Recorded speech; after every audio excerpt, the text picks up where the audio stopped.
In this video, I'm going to show you how to replace a cam sensor on a Ford Escape. It is located in the engine bay area.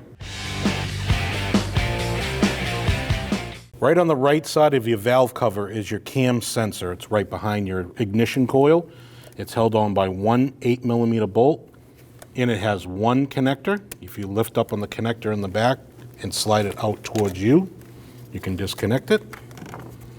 Then you want to remove your 8mm bolt.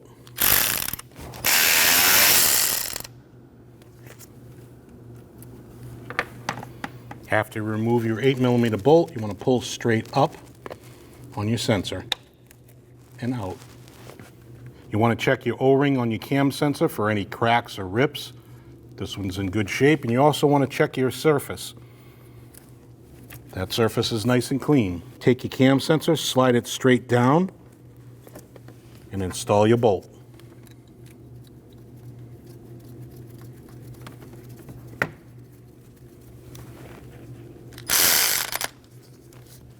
That bolt gets torqued down to 80 inch-pounds.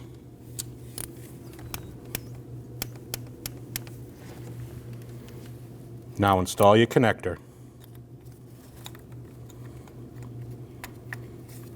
Listen for the click. When only the best will do, demand TRQ. The only company that lets you view before you do. TRQ is committed to offering the highest quality aftermarket auto parts that are engineered for peace of mind. Thanks for using and viewing with TRQ.